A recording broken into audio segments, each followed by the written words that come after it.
Okay guys, GT versus KKR, another easy win for GT. சப்பையா மேட்சை முடிச்சிட்டானுங்க, dominate பண்ணிட்டானுங்க.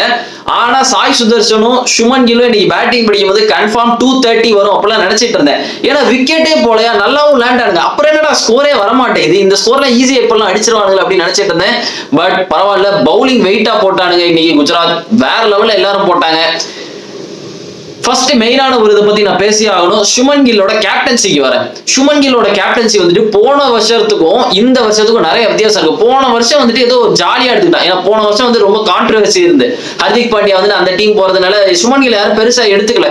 எல்லாருமே வந்துட்டு ஃபோக்கஸே ஹர்திக் பாண்டியா மேலதான் இருந்துச்சு. ஏன்னா ஹர்திக் பாண்டியா போயிட்டா டீம் இல்ல அப்படின்ற மாதிரி இருந்துச்சு. யாருமே வந்துட்டு சுமன் கில்ல ட்ரஸ்ட் பண்ணவே இல்லை. ஆனா இப்ப சுமன் கில் வந்துட்டு உண்மையிலே ரெஸ்பான்சிபிலிட்டி எடுத்து உண்மையிலே நல்லா கேப்டன்சி பண்ற மாதிரி எனக்கு தோணுது. அவனோட ஃபேஸை மட்டும் பாருங்க. இன்னைக்கு நான் பார்க்கும் போதெல்லாம் அம்பையர்கிட்ட சண்டை போட்டுட்டு தான் இருக்கான். சுமன் கில். இதுல என்ன தெரியுது, வின் பண்ணணுன்ற வெறி இருக்கு இவனுக்கு. ஃபேர் பிளே அவார்ட்ல மட்டும் போய் பாருங்களேன், குஜராத் தான் கீழே இருக்கும், சென்னை ஃபர்ஸ்ட் இருக்கும். ஏன் சென்னை ஃபர்ஸ்ட் இருக்குன்னா, ஏன்னா அவங்க எதுவுமே பண்ண மாட்டானுங்க, அதனால ஃபர்ஸ்ட் இருக்கானுங்க. சுமன் கில் வந்து முக்காவாசி நேரம் சண்டை போட்டுட்டே இருப்பான் அம்பையரோடையோ, என்னையா வைடு கொடுக்குற, எதுக்கு கையை தூக்குற அப்படின்ற எல்லாத்துக்கும் சுமன் கில் சண்டை போட்டுட்டே இருக்கான். சுமன் கில் பாக்குறதுக்கு வந்துட்டு இந்த 2016 விராட் கோலி வைப்பு கொடுத்துட்டு இருக்கான். அந்த டைம் விராட் கோலி கேப்டன்சி வந்து இப்படிதான் பண்ணிட்டு இருப்பான். ஆர்சிபில இருக்கும், ஒரு மாதிரி கொதிச்சுக்கிட்டே இருப்பான். அதே மாதிரிதான் இருக்குது. ஏதாவது ஒரு ஃபிளா இருந்துச்சுன்னா டக்குன்னு ஆசிஸ் நேரம் வந்துட்டு பவுண்டரி பக்கம் கூட, தம்பி இங்க வான்னு சொல்லிட்டு காது பக்கத்தை ஸ்பின்னு உத்தர தேக்கும், அவனை போட விடு, அந்த மாதிரி ஏதாவது சொல்லுவாரு. நல்ல இன்ஸ்ட்ரக்ஷன்ஸ் கொடுப்பாரு. இன்னைக்கு அதனாலதான் ஜெயிச்சானுங்க எனக்கு தெரிஞ்சுட்டு. சோ டாஸ் ஜெயிச்சது யாருன்னா KKR தான் டாஸ் ஜெயிச்சானுங்க. ஜெயிச்ச உடனே பவுலிங் அப்படின்னானுங்க. எனக்கு தெரிஞ்சு அவங்க பேட்டிங்கே எடுத்துக்கலாம், எதுக்கு தேவைலாம் பவுலிங்லாம் எடுத்துக்கிட்டு இருக்கானுங்க ஜிடியோட. அவனுங்களுக்கு இருக்கிற பவரே பயங்கரமான பவர் அவனுங்க. அது மட்டும் இல்ல, சாய் சுதர்ஷன், நான் எப்பெல்லாம் சாய் சுதர்ஷனை பாக்குறனோ அப்பெல்லாம் அவன் 30+ தான் இருக்கான். அவன் பாக்குற நேரம்லாம் 30+ தான் இருக்கான். எனக்கு தெரிஞ்ச ஒரு 1-2 வாட்டி தான் நான் வந்துட்டு அவன் வந்துட்டு இந்த 1 டிஜிட்ல அவுட் ஆகி நான் பாத்திருக்கேன். மத்த முக்காவாசி நேரம் 30, 40, ஒரு 70, 50 இந்த மாதிரி ரேஞ்சிலே இருக்கான். வேற லெவல்ல விளையாண்டுட்டு இருக்கான். பட் அது வந்துட்டு வெளியே தெரிய மாட்டேங்குது சாய் சுதர்ஷன் விளையாடுறது. அந்த அளவு வெயிட்டா விளையாடுறான். அது மட்டும் இல்ல, Shubman Gill century miss, confirm century போடுவான் அப்படின்னு நினைச்சிட்டு இருந்தேன். பட் அது லைட்டா மிஸ் ஆயிருச்சு. 90யோட முடிஞ்சிட்டு.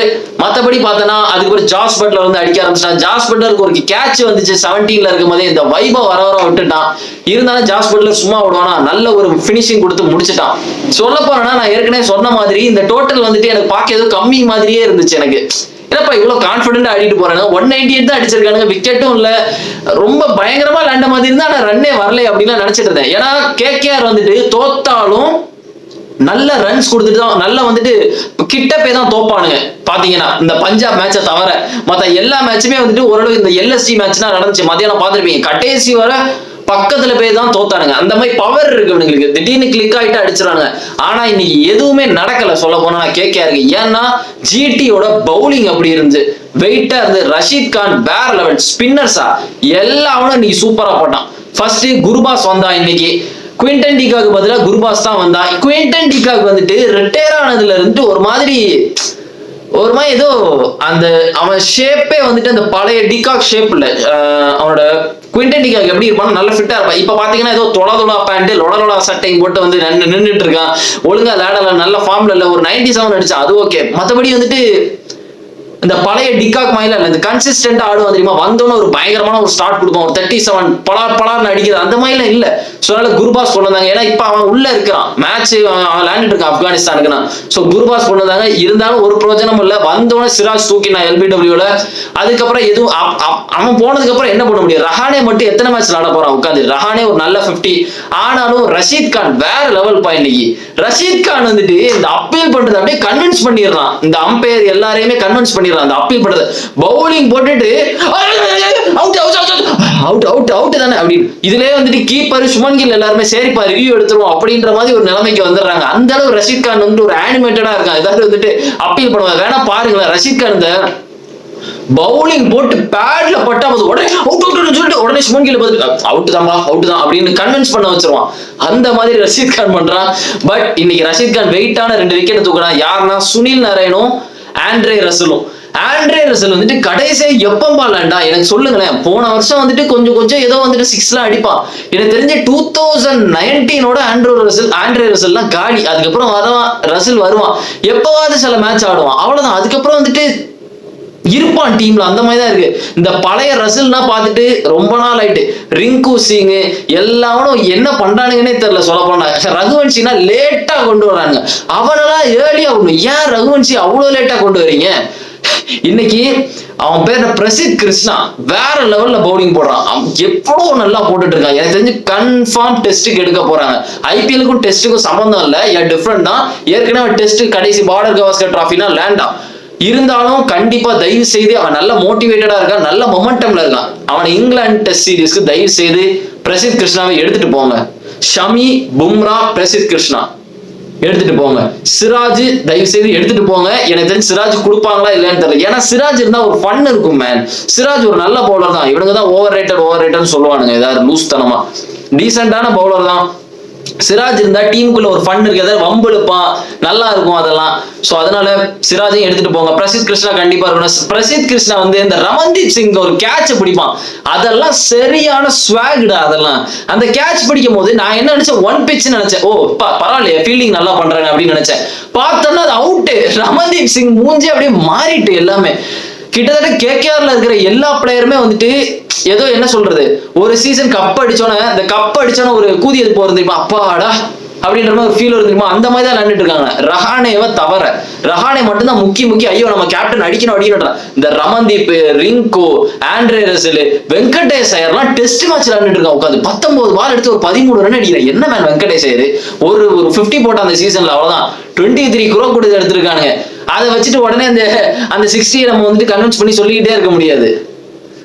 மற்றபடி பாத்தீங்கன்னா எல்லா பிளேயரும் ஒரு மாதிரியா தான் ஆடுறானுங்க. மோயின் அலி எல்லாரும் வரானுங்க போறானுங்க என்ன பண்றானுங்கன்னே தெரியல. பட் குஜராத் வெயிட் காமிச்சிட்டு இருக்கானுங்க. நிம்மதியா இருப்பான் சுமன் கில். ரொம்ப டஃப் கொடுக்க போறானுங்க பிளே ஆஃப்ல வந்துட்டு. எனக்கு தெரிஞ்சு பிளே ஆஃப்க்கு யார் வர போறா அப்படின்னா முகுஜராத், பஞ்சாப், ஆர்சிபி அண்ட் மும்பை வர சான்ஸ் இருக்குன்னு எனக்கு ஏதோ தோணிக்கிட்டே இருக்கு. எனக்கு ஏதோ ஒரு வியர்டான மும்பை டெல்லி இந்த 5 டீம் வச்சிருக்கேன். குஜராத், ஆர்சிபி, டெல்லி, மும்பை,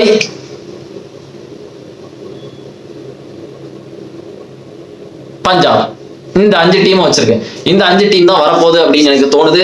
மும்பையை மட்டும் விட்டுறவே கூடாது. அவனுங்க வந்தானுங்கன்னு வச்சுக்கோங்களேன், நேக்கா அடிச்சுட்டு போயிடுவானுங்க. அவனுங்க உள்ள வந்துட்டேன்னா இந்த ஆஸ்திரேலியா மாதிரி அவனுங்கெல்லாம் இந்த நாக் அவுட் மேட்ச்லாம் ஒரு மாதிரி தட்டி தூக்கிட்டு போயிட்டே இருப்பானுங்க, பயம் காட்டுவானுங்க. அவன் டீமை பாரு. அந்த சிஎஸ்கே மேட்ச் எல்லாரும் பார்த்துருப்பீங்க, நேற்று ரிவ்யூ பார்த்துருப்பீங்க, கண்டிப்பா காட்டுத்தனமா இருந்துச்சு.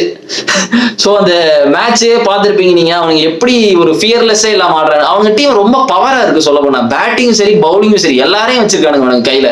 மற்றபடி மற்ற டீமும் நல்லா தான் விளையாடுவாங்க. நாளைக்கு ஒரு மேட்ச் இருக்கு, எல்எஸ்டி வர்சஸ் டிசி இருக்கு. ஐயோ இவனுங்க மேட்ச்னாலே இருக்கும். நாளைக்கு இந்த எல்எஸ்டி வந்துட்டு ஒரே ஒரு இது எனக்கு நிம்மதியா இருக்கு இந்த சீசன்ல. ரிஷப் பண்ட் வந்துட்டு எல்எஸ்டி வாங்கினது எனக்கு கொஞ்சம் ஜாலியா இருக்குப்பா. அந்த ஓனர் வந்துட்டு ரிஷப் பந்தை வச்சு புள்ளி பண்றதா இருக்கட்டும், ரேகிங் பண்றதா இருக்கட்டும், இதெல்லாம் பார்க்க கொஞ்சம் இன்ட்ரெஸ்டிங்கா இருக்கு. அதனால நான் போன மேட்ச் ஜெயிச்சிட்டாங்க அந்த ராஜஸ்தானோட சோக்கர் பயிர் ராஜஸ்தான். எப்படி இருந்த டீம்டா போன வருஷம்லாம். முக்காவாசி மேட்ச் 2024 ஐபிஎல்ல ராஜஸ்தானுக்கு க்ளோஸ் மேட்சா தான் இருக்கும். பக்கத்துல வர போகும், சஞ்சு சாம்சன் கேப்டன்சில ஜெயிப்பாங்க. பக்கத்துல போகும், த்ரில்லரா இருக்கும், ஜெயிச்சுக்கிட்டே இருப்பாங்க. ஐ திங்க் போன வருஷம் ஸ்டார்டிங் தொடர்ந்து ஒரு 7 மேட்ச் கிட்ட ஜெயிச்சானுன்னு நினைக்கிறேன். ஃபர்ஸ்ட் ஒரு 7 மேட்ச் ஜெயிச்சானுன்னு நினைக்கிறேன். அதுக்கப்புறம் சரசரத்துல தோத்துக்கிட்டே இருந்தாங்க எல்லா மேட்ச், என்னன்னே தெரியல அதுக்கப்புறம். ஆனா இப்ப விளையாடுறத பார்த்தீங்கன்னா சோக்காரனுங்க. சங்கக்கார கோச்சா இருக்கும்போது சோக்கார பிளானே கிடையாது, சோக்கே ஆக மாட்டாங்க. அது மட்டும் இல்ல, சங்கக்காரா சொல்லி என்ன பண்றது, கேப்டன் இப்படி மாறிக்கிட்டே இருக்க கூடாதுப்பா. சஞ்சு சாம்சன் இன்ஜுரி, பராக் வரான், பராக்கு சுத்தமா தெரியாது எதுவுமே. ஃபீல்டிங் எப்படி செட் பண்ணணும், எந்த பவுலர் எப்ப போடணும், சந்தீப் சர்மா எப்ப போடணும், ஆர்ச்சர் எப்ப போடணும், அவனுக்கு தெரியவே இல்லை சுத்தமா. பட் சஞ்சு சாம்சன் வந்துட்டு மேட்சுக்கு மேட்ச் மாத்துவான். மேட்சுக்கு மேட்ச்ன்ற ஒரு ஓவருக்கு ஓவர் மாத்துவான். இந்த பேட்ஸ்மேன் மாத்துவான். இந்த பேட்ஸ்மேனுக்கு வந்துட்டு ஃபீல்டர் இங்க வைக்கணும், அவனோட பவுலருக்கு ஏத்த மாதிரி ஃபீல்டர் வைப்பான். இந்த பவுலர் எங்க போடுவான், எந்த லென்த்ல போடுவான், அவனுக்கு ஏத்த மாதிரி ஃபீல்டர் வைக்கணும், அதெல்லாம் பார்ப்பான். எதுவுமே பார்க்க மாட்டேங்க, அந்த முக்குல இருப்பான். கூப்பிடுவாங்க ரிவ்யூ எடுக்கும்போது, ரிவ்யூ எடுக்கவா அப்படின்னா, எடுக்க போறியா, என்னடா சேர்றா எடுறா அப்படின்பா. அந்த மாதிரிதான் ரியான் பராக் இருக்கான். சோ நிலைமை கொஞ்சம் மோசமா இருக்கு. பட் டெல்லி வெர்சஸ் எல்எஸ்டி இன்ட்ரெஸ்டிங்கா இருக்கும். எல்எஸ்சி வந்துட்டு இந்த ஸ்டார்டிங் இந்த 3 பேர் தான், புரணே, மிச்சல் மார்ஸ், மார்க்கரம், இவனுக்கு அடிச்சாதான் உண்டு அப்படின்ற மாதிரி இருக்கு. இவனுக்கு கிளிக் ஆலையா, ஆனா அவனுங்களுக்கு நல்லா ஆடுறானுங்களே. கீழே வந்து இந்த சமாது பதோனி எல்லாம் வெயிட்டா ஆடுறான்ப்பா. இந்த தலைவன் மட்டும் தான் கொஞ்சம் சொதப்பிட்டு இருக்கான், ரிஷப் பண்ட். அவனுக்கு பிரஷர் நல்லா தெரியுது, அந்த கேப்டன் பிரஷர். முன்னாடில டெல்லியில இருக்கும்போது அந்த பிரஷரே இல்லாம அவன் பாட்டுக்கு வருவான், சுத்துவான், கிளம்பி போயிட்டே இருப்பான், யாருன்னு என்ன சொல்ல போறான். ஆனா இப்ப ஓனர் இருக்கு, அதை பார்த்து நடுங்குறான்ப்பா, இருந்தாலும் ஏதாவது நோண்டுவான் நம்மளை பார்த்து அப்படின்னு. சோ பாப்போம் நாளைக்கு மேட்ச் எப்படி இருக்குன்னு. இல்ல டெல்லி வந்துட்டு மரண அடி அடிக்க போறானுங்க பாப்போம். டெல்லியும் செம ஸ்ட்ராங்கா இருக்கானுங்கப்பா. டெல்லி டீமுக்கு என்னடா குறை, அவ்வளவு மோட்டிவேட்டடா இருக்கானுங்க, ஜாலியா கிரிக்கெட் ஆடுறானுங்க அவனுங்க. என்ன கொஞ்சம் ஓவர் கான்பிடண்டா இருக்கானுங்க, அதுதான் கொஞ்சம் அடக்கணும். அக்சர் பட்டேல் ரொம்ப ஒரு மாதிரி தலைக்கு மேல ஆடிட்டு இருக்கானுங்க. சோ பாப்போம் கைஸ் நாளைக்கு. சோ அதுக்கு முன்னாடி வீடியோக்கு லைக் போடுங்க, சேனலுக்கு சப்ஸ்கிரைப் பண்ணுங்க, and உங்க ஃப்ரெண்ட்ஸ் எல்லாருக்கும் ஷேர் பண்ணுங்க guys. Okay, and see you in the video and remember it, always be on top. Cheers.